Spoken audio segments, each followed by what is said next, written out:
What's up, everybody? We are live right now on the wholesaling real estate ring, where we call sellers live, and you guys can see exactly what we're doing. We're in the trenches. We're calling sellers. Lane was just on a appointment. Nathan Valley and me, we're doing deals out here.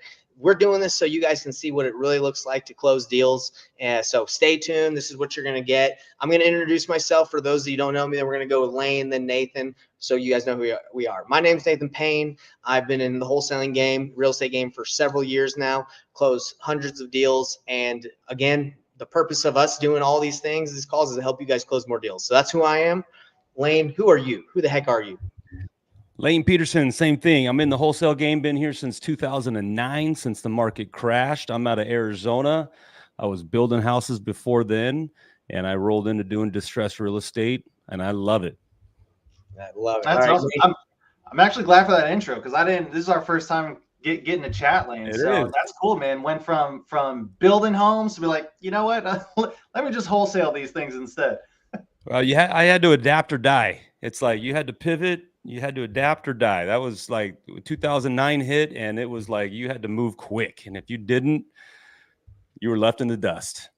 There's been some adapting recently too, man. I've had to adapt my business. I used to have a big wholesaling team. Now it's, we're keeping it tight and small, so keeping the overhead low and doing more deals and making more money. So adaptation is good. Nathan, yeah, with that said, guys, I'm Nathan Valley. Not to get confused with Nathan Payne. Done a bunch of deals in Michigan, New York, Florida, Utah's where we're doing most of them right now. Very similar story to Nathan Payne. Bigger company, right? A lot of overhead, doing deals. Looked really cool on paper, but no one ever tells you the details, right? So when you do, $67,000 deal, sounds cool. Not that cool when you got $50,000, $60,000 in marketing expenses. so guys, and we're here to show you there's a better way of doing things. I'm going to show you how to do these deals live, and trust me, with what we're doing now and kind of what we're showing you guys here today and on these calls, guys, there's a way you can do this business. You can be much, much, much more profitable and to where it makes sense and works really well for you. So, yeah. So our plan, just so everybody's watching this live or will watch it, our plan is to make calls live, teach you guys and show you guys how we're going through the process, and so you can learn and you can take action, and so it's not scary for you. So that's our plan, and our promise is that we're going to make calls live. That's our promise to you guys. We're showing you how it's done. We're not just talking about it and talking about something we did 5-6 years ago that worked. We're doing it right now, so you can see that this is actually something we do, and you can judge for yourself whether it's good or not. So Lane, I know you got some leads that we can call, but I think you said you have an appointment you went on earlier today. You want to kind of talk to us about that first? Yeah. Yeah, and just so everybody knows, there's a difference between inbound and outbound leads, right? Your outbound leads are your cold calling SMS. Those are super cold, take a lot of nurturing, take a lot of time, and it's a lot of work, but they're super cheap, right? You can do that for almost free, or little to no cost. And then there's inbound leads, which are pay per click, you pay per lead, your SEO, you're putting money out there on Facebook, on Google AdWords, and you're paying for them to call you, right? So all of my leads right now are all inbound. And so the much higher quality, a little bit easier conversations. But that's the difference. That's good. So people know the difference between inbound and outbound leads and the quality of them.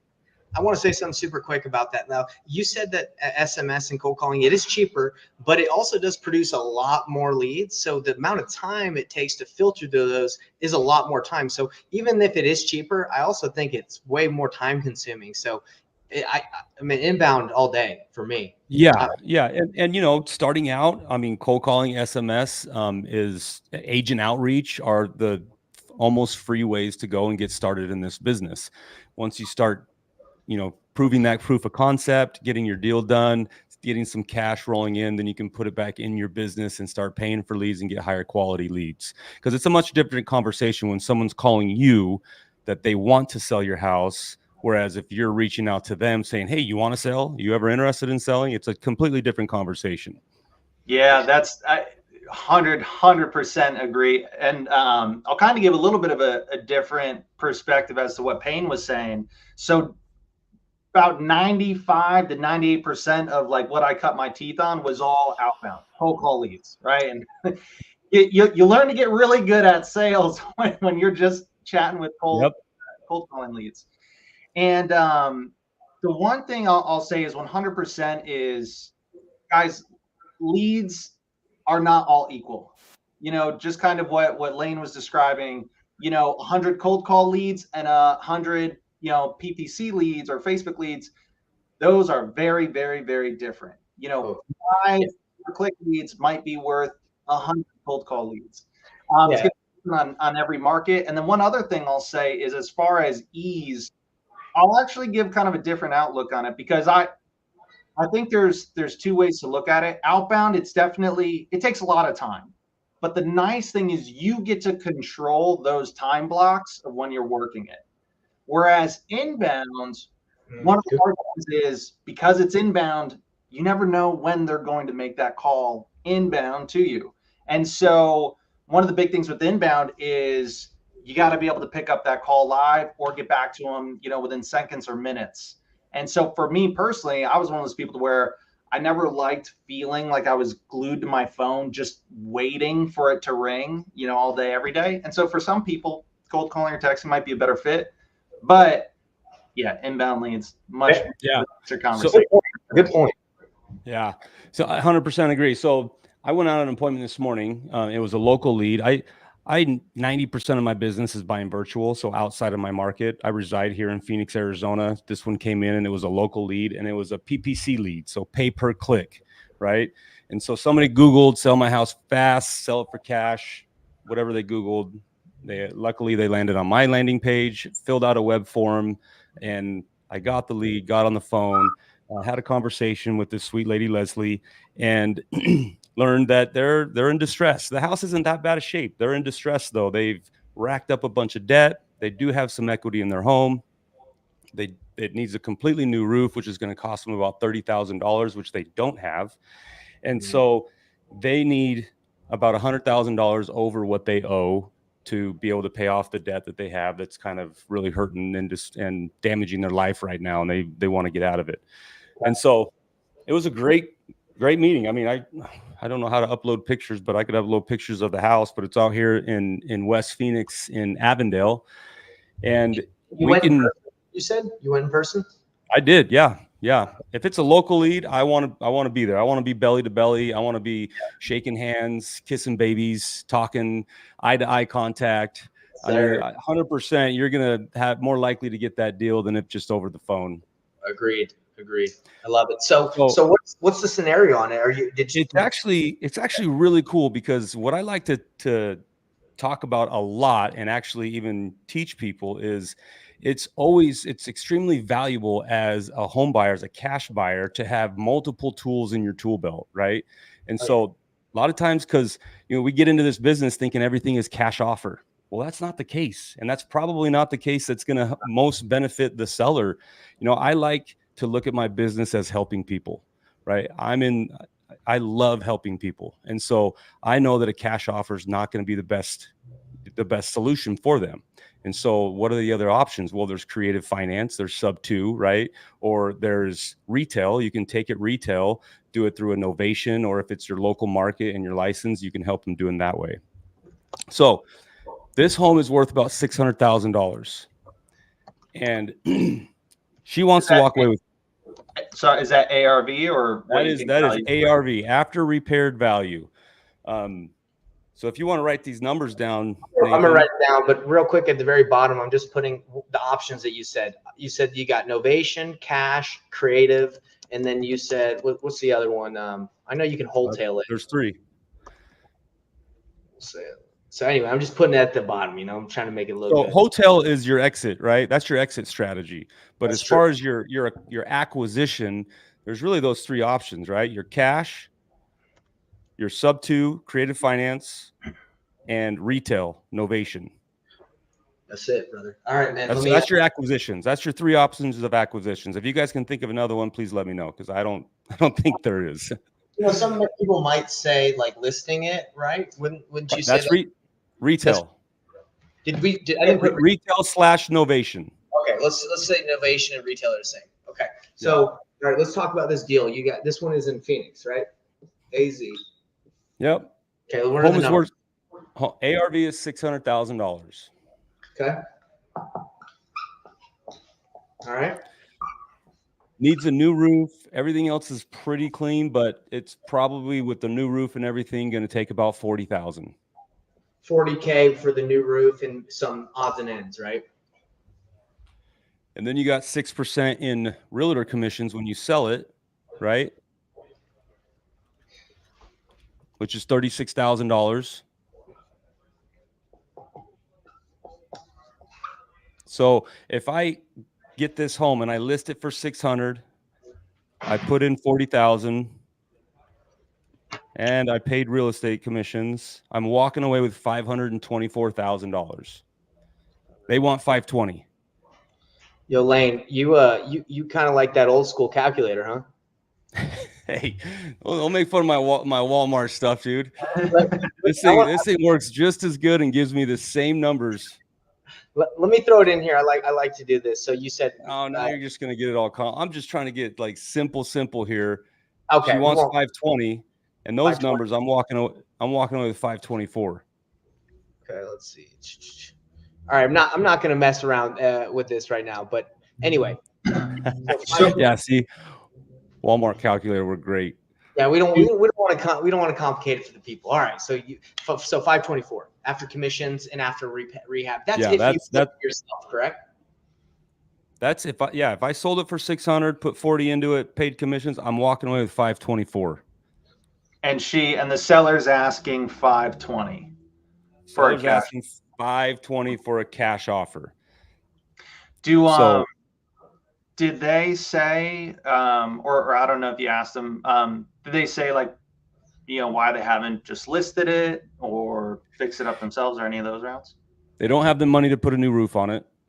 And they know that it's built in 1994 and that roof is failed. It's done. And they don't have the money to do that. And they know that any retail buyer that's going to buy that house is going to want a new roof.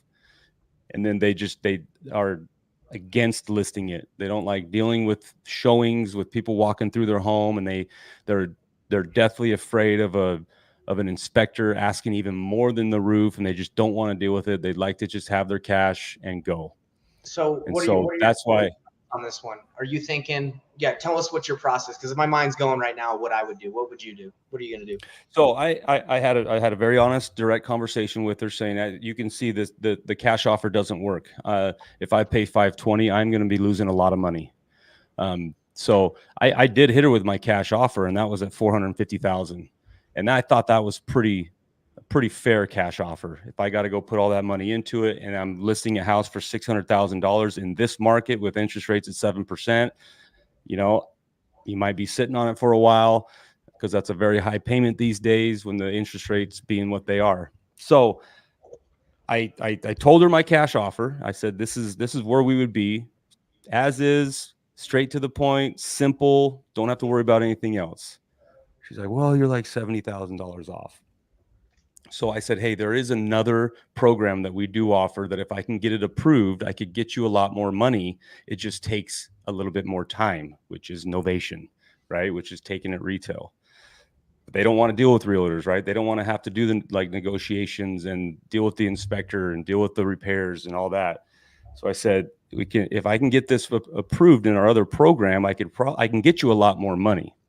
And it's probably going to be around $500,000. Now, and I'm completely direct with them. I'm going to come in and I'm going to put a new roof on this with my money. I'm going to put a new roof on this, and I am going to put it on the open market and handle everything. If inspectors, all you have to do is make sure and open the door for people that want to come in and see the home. So the reason I came up, I'm running the numbers just in the background on the novation. What would you list it as is for on a novation? Well, yeah, I don't have the as-is price because I'm planning on putting a new roof on it. Well, no, I mean like after the roof, like because you're obviously not going to do too much to it other than the roof. So it doesn't need a whole lot. But in the $40,000 rehab, I gave myself quite a bit of a buffer because I think that it's really going to be around 25 to 30 with the new roof, and you got to just refinish the cabinets in the kitchen. Everything else it's a pretty nice house.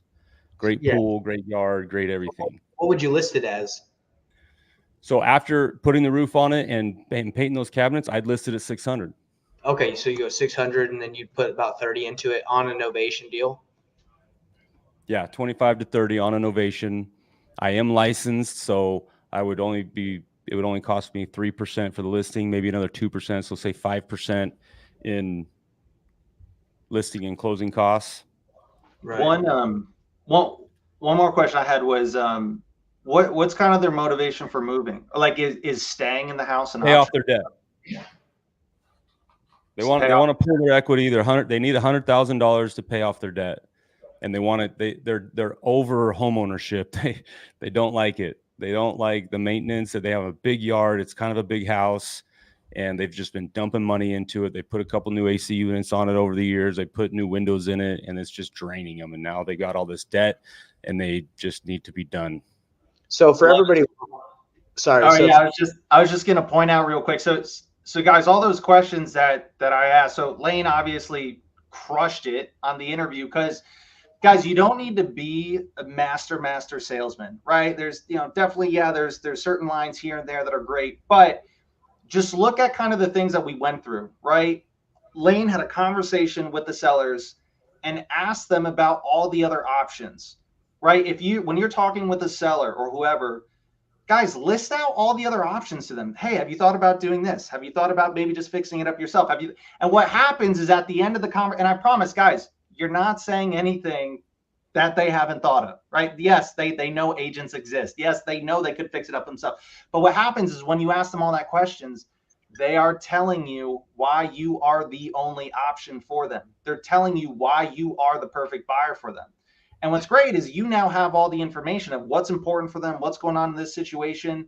And then from there, you know that you're the best fit, and then you can create the best offer and put it on a silver platter for them. Because now the nice thing is the sellers, right, they say they want 520, right? Lane gave us all the numbers. 520 doesn't really work for a cash offer. But because you did such a good job on that appointment, the best case scenario, like now you have all the leverage because you just say, well, I mean, I guess what is it you want to do? Is staying an option? And you already know that's not the case, right? So they have to make something work because none of the other options work. And then that's where we're really able to move the needle. So awesome job in the appointment, Lane. I appreciate that. And simple math, Payne, if I list it for, this was my thought process. And if I list it for 600, I'm going to have $25,000 to $30,000 in the repair, right? I'm going to have 5% in closing costs and realtors. And then whatever that difference is my buffer for maybe I messed up on repairs or something, and my novation, what I'm going to make on my novation fee. Right. So that is the difference.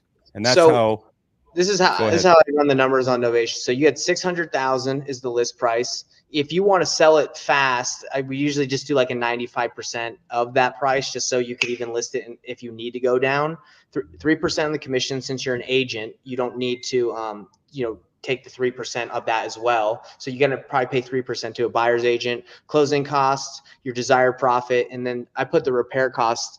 That one is at 1,000, but if you go later, look at the other one, I put 30,000, like the one analysis. So anyway, you could potentially, if you want to make $15,000 on this deal, if you want to, you could give her $499 versus the cash offer that you gave her at $450. So if you just want to make 15, you can give her around almost 500,000, right? $50,000 more than your original cash offer at 450. Now, if you're like, hey, she's like, you know what, cash 450, but I'd be okay at 475, then you just increase obviously your fee, your novation fee by 30, by 15K, you can make 30. So anyway, this enables you to offer more. So do you have a kind of an idea of what you're trying to make on it? So I called her on my drive home because I did all the calculations just, as I was in my truck on my way back to the office. And I called her and I said, hey, I can get this property approved for our other program. And like I said, it takes a little bit more time, and we do all this work and put it on the open market and get it all done for you. And we handle everything. It's kind of like a white glove service. And if we can go, if you guys want to go that route, I can get you a lot more money. And I offered her 500,000, your exact number that you just had in that spreadsheet. Amazing, bro. Amazing. So she's talking to her husband. She's talking to her husband tonight about it. She was super grateful. She's like, oh my gosh, because another cash buyer had walked out right before I walked in an appointment. And he's probably going to be around 400. She told me she was at 450, or he was at 450. So, she was super grateful. Like, oh my gosh, thank you so much for giving me other options, right? Giving me something else other than just this cash offer, or I got to go hire a realtor and go through all that pain and anguish, which we don't want to do. So really it's what I always say. Yeah. It's helping them solve their problems, finding the best solution for them. I think 30K for a roof. I mean, this is a big house or something. I don't think you'd have to pay that much to get it, repaired up. Do you? No, and I didn't get an exact quote, but like I said, I'm giving myself a buffer. I think I can get it done for less than 20. Right. So what's the increase? It's the unknown. Yeah. So, the one thing I just want everyone to know that's watching this is, like, when we're looking at opportunities of people to work with, we look at the options, right? So Lane, you use the calculator, you run the numbers. I like to use a spreadsheet. It doesn't matter, but there are options. So if you just make a low cash offer and that's all you got, I'd say good luck in this business right now. Like, if that's all the tools you have in that tool belt. So that's the purpose of this call again, guys, is to show you that the guys that are doing more deals, it's because we have more options, right? And we want you guys to have those options. And if you can't do those, you can't negotiate it, you can call me, you can call Lane, you can call Nathan. We'll help you negotiate your deals, because we'd love to do deals with you, right, Lane? That's why we're doing this call, right? Yeah, let's do deals together. You guys got a lead that you're struggling with to get it across the finish line. I love jumping on phone calls. This is what I do all day, every day. Work leads, and then also maybe you got one, and then you also need help disponing it. Hit us up. I mean, I've been in this game for 14 years wholesaling, and so it's squat up. I mean, hook up with people that know the business and still able to make money at it, and JV on it until you get to the level that you want to be, and then you can do it all on your own. And Lane, I'm not trying to flex, and none of us are trying to flex, but I just know that if I would have started like 6 years ago, I would have a lead and I'd be like, no, I'm going to do it myself because I don't want to share. Guy, I know that if I would work with myself now, or any of you guys, I would triple, quadruple how much I could make, because we just know how to leverage those different options. So it's kind of crazy when you think about it. It's perfect example. I was going to say, just to speak to the point you're making, there's somebody that we work with to where they were learning about wholesaling, part of kind of mentorships and stuff, and trying to do it themselves for a year. Got nowheres, no leads, really, no real opportunities, hadn't done a deal. Start of this year, they said, okay, I'm just going to focus on the first part. They're like, I don't have all of these other skills. They're like, I don't know how to negotiate and, get it under contract. I don't know how to necessarily find the buyer or the paperwork or the title company. So they said, hey, I'm just going to get really good at finding opportunities and recognizing, okay, this is like a good motivated opportunity. And then kind of handing off that torch to us. That person, what is it? By the end of this month, that person will have collected, close to like well, 30K. over 100K in assignment fees. But that person personally, like, even with them just doing a small portion of it, they're personally going to collect, I think, like over like 30-ish, 40, like net to them personally with zero expenses, right? And then this is something to where, and I used to be the same way when I first got started. I was like, no, I want to do it all myself. But one of the things I didn't realize in the beginning is, guys, there's a lot of skills that go into this, right? There's the prospecting and lead generation. That's like a very different conversation from then negotiating, closing, signing the contract, then finding buyers, negotiating with buyers, having that conversation, then the transaction coordination and paperwork, and then also putting out fires when it pops, hey, what about when some technical issue pops up with the title company or that. So when you're trying to build, right, all of those different bridges at one time, that's why for so many people, it takes 6, 12, 18 months, 2 years for them to do a single deal. It's because you're trying to build 7 different bridges, just one brick at a time. And you run into one bridge, prospecting, and you put down a brick. And then you go to closing and you put down one brick. And then you go to dispositions and talking to buyers and you put down one brick. Well, if you and you're wondering, why is it taking me so long to get across this bridge? Well, guys, if you just really honed in on focus on one thing and said, hey, it's okay. I'm not going to worry about keeping 100%. I'd rather make a little bit, of a watermelon in the next 30 to 60 days than have a watermelon two and a half years from now. or keeping a whole grape. That's what they say. They say you want a piece of watermelon, you want a grape. All right. Anyway, Lane, we got to do what we promised these people. They're like, man, quit talking. Let's get on a call. Let's call some sellers.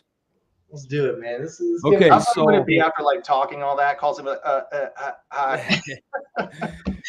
So I mean, just so you guys know, like this is not scripted. I don't even know if these people are going to answer. I hope they do. And that's why I wanted to make sure and go over that deal in Arizona that was a lead that came in yesterday. I mean, in case some of these people don't answer, like I haven't set anything up. I have. Let's see here. I've got. You're showing people what this is really like. It's not like they answer and they're just like, "Hey, how you doing, sir? What can I?" You gotta call a couple times, but as you do that, I'll write down kind of the steps you're taking. So Jody Davis is her name. I don't know if I'm allowed to say that or not. Oh, you can. She came in as a lead this morning, and it is Upland. Well, the street is Upland Ridge, Northwest Conyers, Georgia. Oh, bro, I do a lot of advertising in and around Atlanta, and this is a suburb of Atlanta. I love Atlanta. Great market, great wholesale market, a lot of cash buyers, a lot of investors, a lot of hedge funds, a lot of all the above. I grew up right there, brother. I grew up in Marietta, Georgia. Right? Oh, that's right. I knew that. That's right. Let's call her, man. What's up? Let's call her. As we're talking, I'll probably get like my Zillow, Redfin, Realtor.com open and stuff. But let's call her, see if we can get on the phone first. That just makes it real when you're looking at something or when you're talking to them.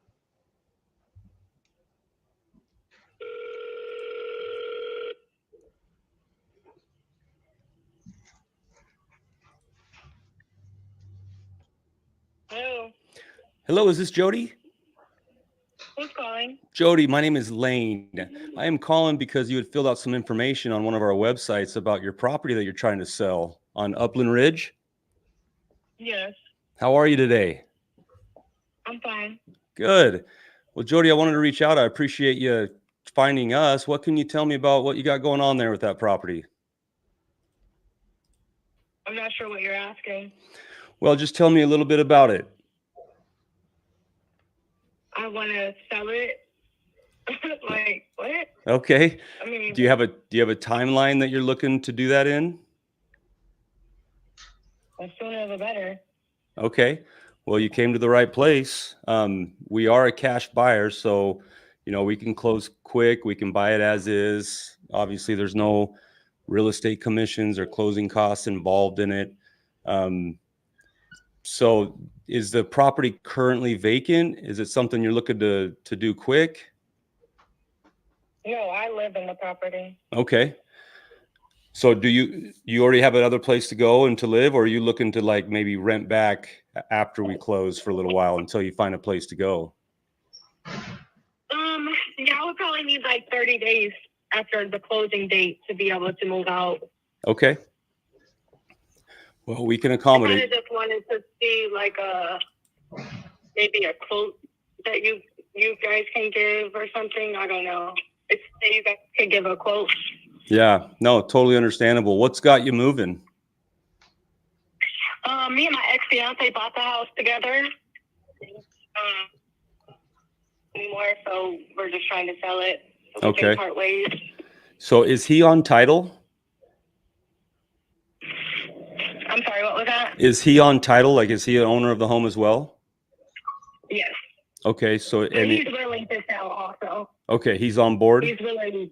Yeah, he's on board. I just wanted to get a quote on how much you guys offer, because we already got a quote from Open Door, but I saw this ad on I think YouTube, and it was telling me you guys do quotes too. So I just wanted to see who was the better option. Yeah, no, we definitely do. What did Open Door offer you?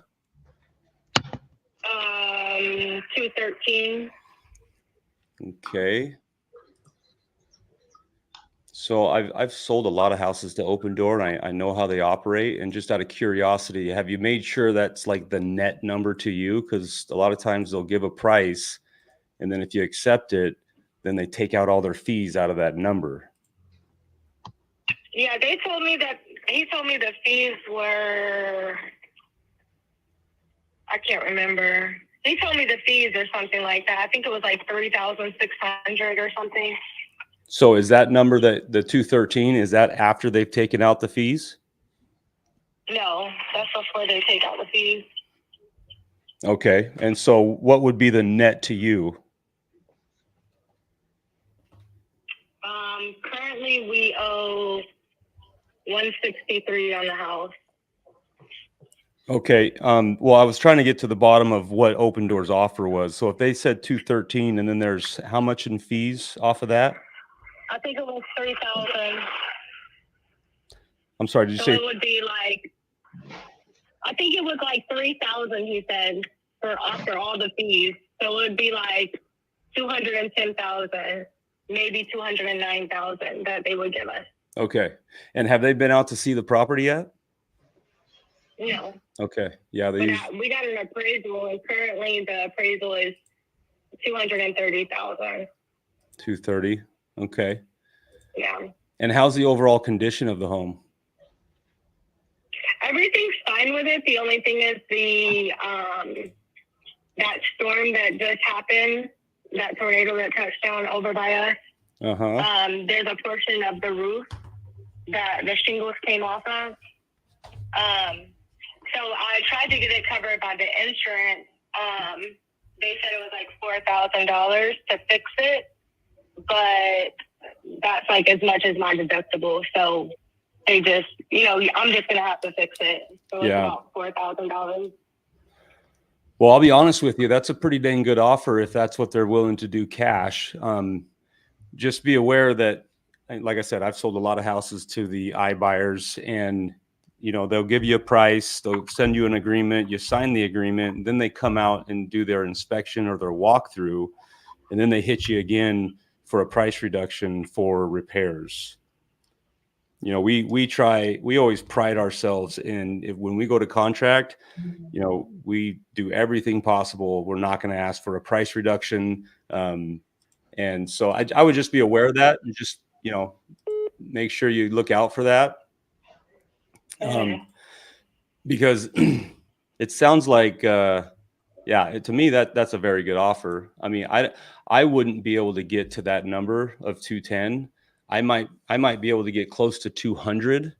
And that would, like I said, if once I get my guy over there to walk it and take the pictures and everything, and if it's, put together like we're talking about, I think that I could probably get close to 200. Okay, that's okay though. Thank you. Okay. Hey, I really appreciate you reaching out. Have you ever explored other options? Oh, I got hung up on. That girl was sassy, bro. Yeah, that was good, guys. That's what you call a smooth operator. That was great. Man. Good job, bro. She kind of rattled you a little bit in the beginning, dude, because she's like, "What are you talking about?" You're like, "I think my question was pretty clear. Tell me about the problem." But she was like, "What are you talking about?"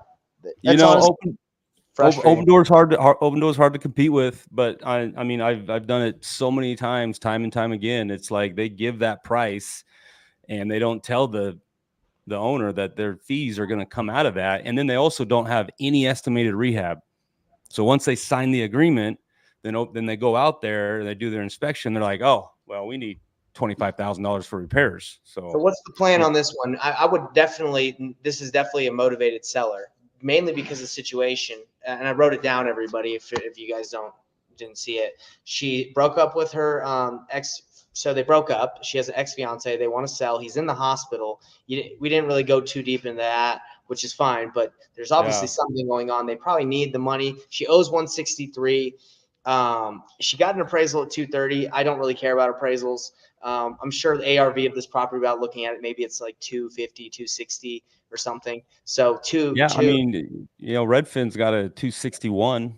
Right. So like even to get you close to 200 on a cash, it'd probably be tight. But No, that's yeah, just that is. And honestly, I was throwing it out there kind of to gauge her response to see if right. like there's any discussion after she has her open door offer. And yeah, no, for sure. And was really interested. Like 200 is still pretty close to the 210, and she's like, okay, thank you. Like there's something, I don't know. There's something going on. Yeah. The one. Do you mind if I give you a critique, Lane, or no critiques? No, please. I don't want to roast you. Please. And same with me when I make calls, critique me. I would just when you called her, it sounded like she might have been in the middle of something, or she was just like kind of like what? Like, oh, dude, you're right. You're totally right. I should have asked if this was a good time. That's the one thing I'd recommend, because you kind of went right into it, and I feel like you Totally. almost you yourself. I could feel like maybe you felt like I got to get through this quick.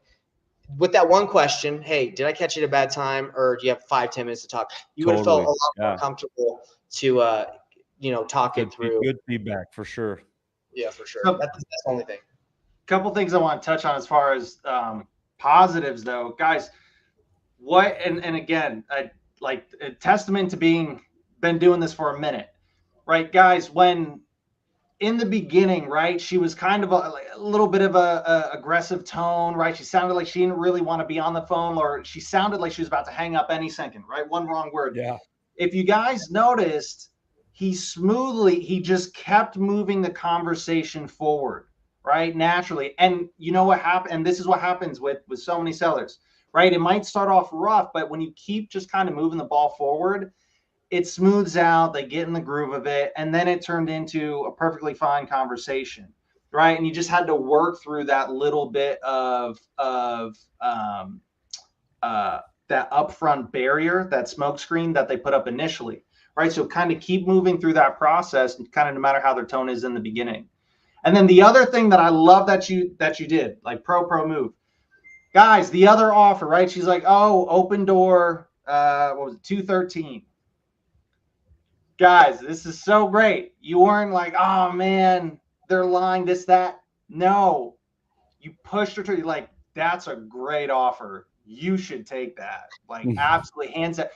Guys, whenever there's and especially because the thing is, you know how the process goes. Even if you're like, oh, wait, but that's not a real offer, blah, blah, blah. And you kind of gave her a little bit of a heads up, which is good. Like, oh, hey, just keep an eye out for these things. But when you're like, yeah, that's a really good offer, you should move forward with that. The thing is, you're perfectly setting yourself up for when she does move forward with them, and then they walk in, they're like, yeah, we need to be 30 grand less. She's going to feel disgusted with that company and feel like, they wronged her. And then that's when she's like, hey, you know what, Lane, I had a really good conversation with Lane. I don't know what price exactly he's going to be at, but he was nice. I liked him. I trusted him. I'm going to have a conversation with Lane. Either I'm going to call him back, or when he sends me a follow-up text, call, or whatever, I'm going to continue that conversation. Now, the funny thing is, even if you're at the same price or lower, she would rather do the deal with you than with the other guys that, misled her and kind of made her feel this really bad experience. And that's where people love it when they feel you're genuine. Yeah, 100%. So yeah, I just wanted to throw that out there. That was good. That was a really great conversation. Lane, actually, do you want to give any feedback, or not? Like, what did you learn? I got someone from the Venom he listened. Do you have anything that you learned? No, I'm a punching bag. Give it to me. I thought you did good. You handled it very well. I like the range offer that you put on there. I would have kind of pressed a little bit different myself. Is, hey, okay, great. When she mentioned the 163, hey, what if you can walk away with $20,000, $30,000, or $40,000 in your account within the next 14 to 21 days? I know we were a little close on that gap, but I thought that you got a lot of good information. You handled it very well. You pushed right through her objections. I think she will be, she's still looking, so I don't think that it's a dead deal. I think there's still an opportunity. At the end, when she hung up on me, when I asked her, have you explored any other options? That's how I can roll into creative or novation. Right. But I got hung up on. But sub 2 and seller finance is very difficult in a breakup. You got yes, X, Y, they don't want to be tied. they want their money, right? They want their money, and they're like, nah, you ain't making payments to us. Like, we're done. Get us out of here. So Lane, this is really good because this situation that we all just saw, this happens a lot because you just talked to someone that was motivated. I would say like, yes, pursue this, but it kind of ended kind of like either she just hung up, I was kind of rude a little bit, to be honest. What are you going to do now? Would you call her again tomorrow and just act like that didn't happen? Would you text her and say, hey, sorry, I might have caught you at a wrong time, but I still have a couple questions. What's your plan? She is definitely going to be in my follow-up campaign until she opts out. So I put them in my follow-up, and yes, I will call her. I'll probably give her more than a day. I'll probably give her a couple days, and just see how it's going with that offer with Open Door, and just say, hey, I'm here. We're, love to give you a final offer if anything happens. So, and then she'll be in my follow-up. She'll constantly be getting text messages and emails from us until she opts out. Gotcha. Okay. So that's definitely not turning into a dead lead. Okay. That Gotcha. is a very motivated seller right there. Yes, it is. One thing that I would do if I were you, if this was my lead, I would text her right now and just like, hey, sorry, it seemed like I might have caught you at a bad time. I am really interested in the property still, and there's a couple options I didn't explain to you how I can buy properties. Love to hop back on in a couple days or after you get your final offer from Open Door. Love to, be of any service. I think something like that. I will do that. Yeah, because I think if like you don't really engage or like get back with her until later, I don't know. I just would just touch on that and just be like, hey, I'm here. So awesome. Yeah. Ready for man. The next one? Yeah, Lane. And I hope you're cool. I appreciate you just this feedback. I'm the same way, bro. Calls. I love it. You guys are gonna have a lot for me just because there's so much to remember, guys. I'm telling you. That's why it's such a skill set. Like a lot of people think when they get into this game, they can just hop on and they're closing deals. It's like, guys, it's taking years for Lane and me and Nathan to master the skill and even it's a daily thing. Like no one is born a great salesman, right? Some people can be born at communicating and talking well, but being a salesman, it's practice. Like you talk to the best sales guys, they practice every day. So just if you don't feel like you're good, it's okay. It takes practice and it takes time. 100% agree. All right, we ready for the next one? Bro, let's keep it going. Okay, I got a Sean Wilson in Overgard, Arizona, which is in northern Arizona.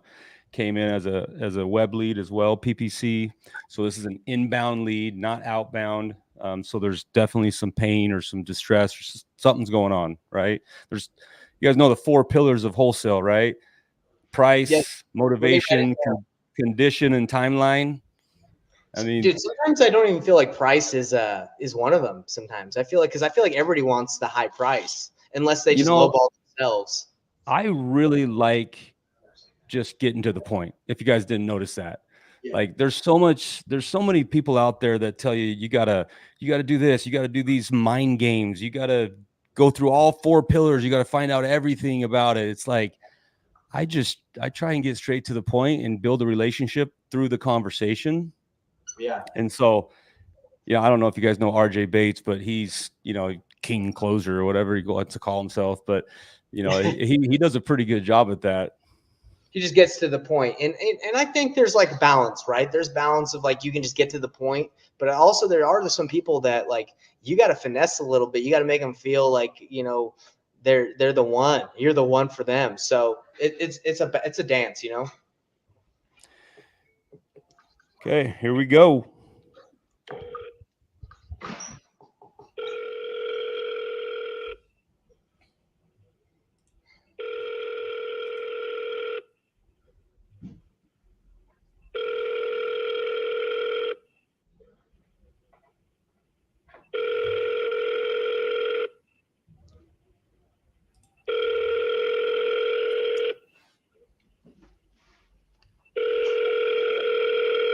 I'm gonna keep calling Sean.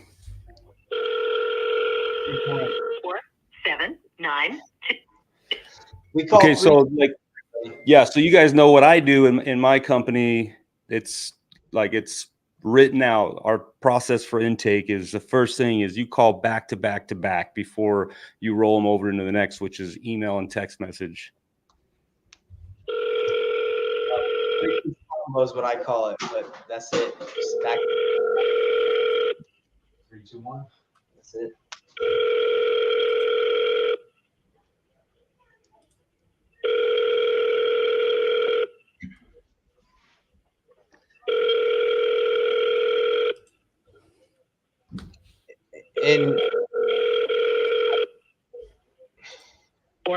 7-9. The reason why we call 3 times is everybody knows this. If you don't recognize the number, you probably think it's spam. So anyway, someone calls you 3 times, you know they meant to call you. The and one thing I'll throw out there as a pro tip for people, because I know especially a lot of newer people, they're like, oh my gosh, like calling someone 2, 3, 4 times in a row, like, oh, aren't they gonna freak out when they answer? One, very rarely does that happen. Like, I don't think I've ever had somebody, like, you could tell they got a little bit of a tone, but it was never a big deal. But just in case you're wondering, well, Nate, what if? The kind of card I have in my back pocket, if someone picks up the phone and they're like, oh my gosh, why'd you call me 3, 4 times? I just say, I am so sorry. I don't know, but the phone was acting really weird. It got disconnected 2, 3 times.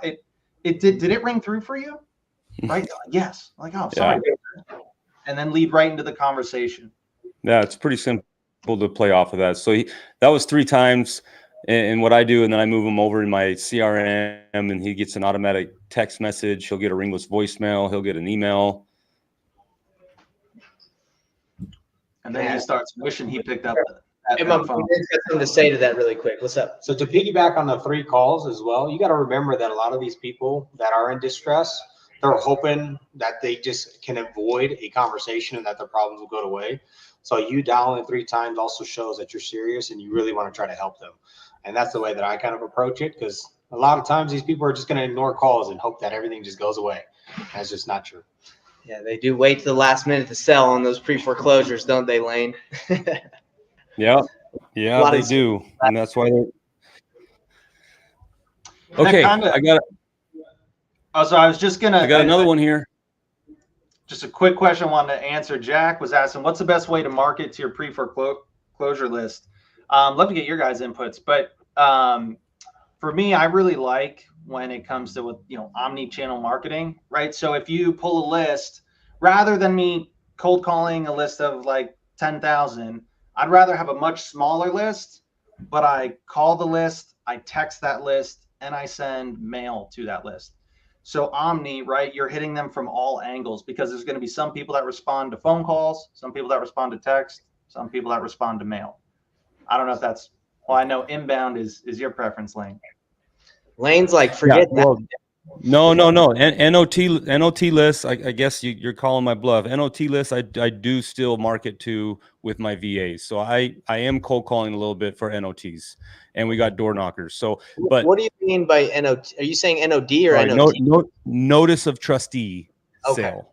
Okay. So they've got a notice posted on their house that their house is now going into foreclosure, and there is a date for that auction. Oh, I never heard of NOT. I call it NOD, notice of default. NOT, that's new to me. Well, the NOT is the actual notice of the sale, the notice of the trustee sale. So in Utah, we get a notice of default. I think it's like 90 days, or they do it. I don't know. It might be a little bit different by state, but anyway. Yeah, I think you are right. I think it is different, because in Arizona we call them trustee sales, which I think it's the same in Utah. But hey, man, I just call it. Hey, sounds like you're having trouble paying for that house. You want to sell it? Yeah, that'll go over real good. Okay, this lead is here in Arizona in Tolleson, which is South Phoenix, a little bit of a rougher area. That sounds kind of like it's far away. Is it within the city, like the major metro? Yeah, it's a suburb of Phoenix. It's South Phoenix. Last time I did a flip there, I got my AC unit stolen. Wow, that sounds rough then. So I'm definitely going to wholesale this one. Lesson learned. No creative, no lease options. You ain't keeping that thing. You're not staying in that. Your call has been forwarded to an Ooh, he's busy right there. Yeah. I don't even mind those, because I'm like, at least maybe they hit some saying they're busy. I'm coming for them. Emery.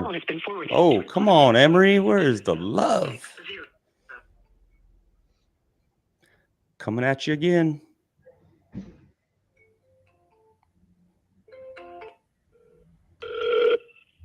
Your call has been forwarded to an It might be off. It might be off.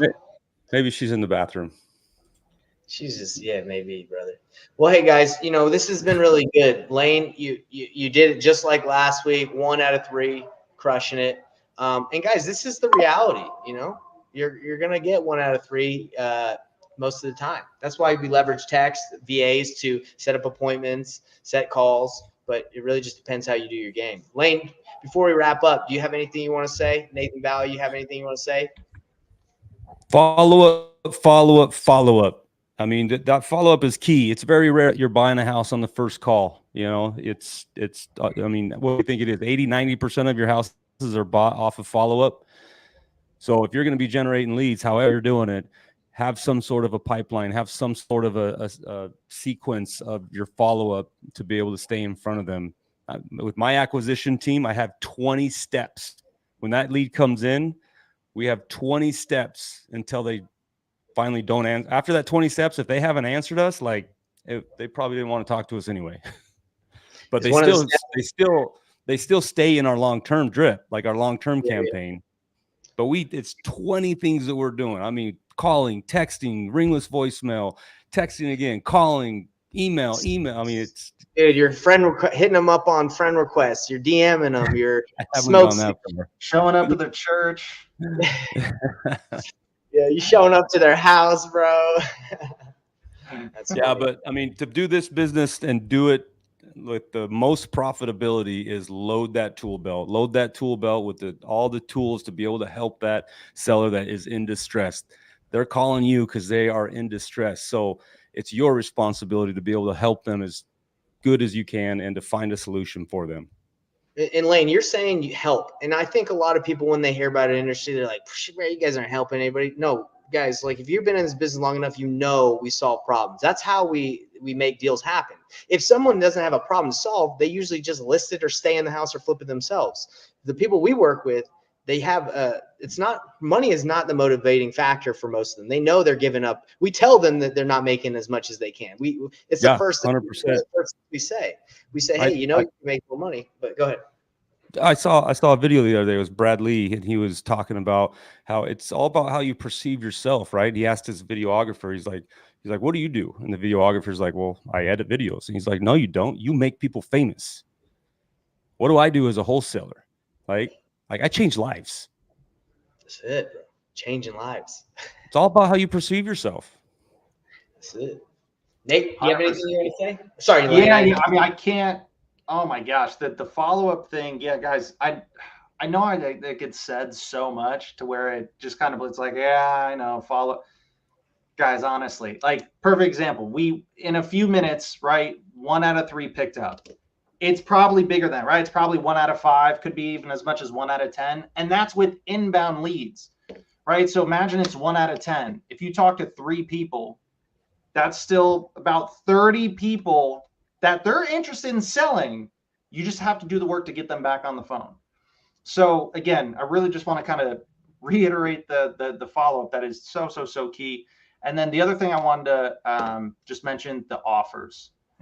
Guys, creating an offer for the seller will change your game. And you might say, well, Nate, I don't know anything about novations. Yeah, don't be scared.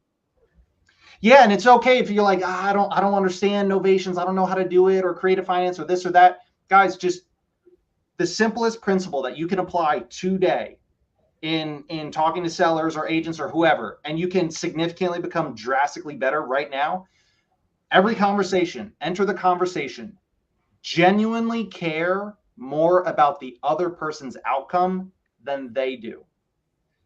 And then if is your favorite word. Hey, Mr. Seller, you mentioned this.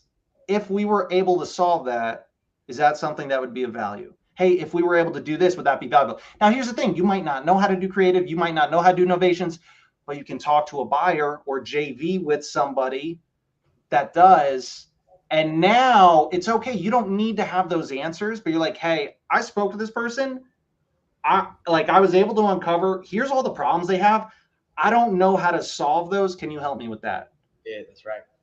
And guys, that'll change the game for you. I love it. Well, guys, I think it's been a good call. I love doing this, man, because it's fun to talk about how we can improve. We're improving. Lane, me, Nathan, it's a daily improvement.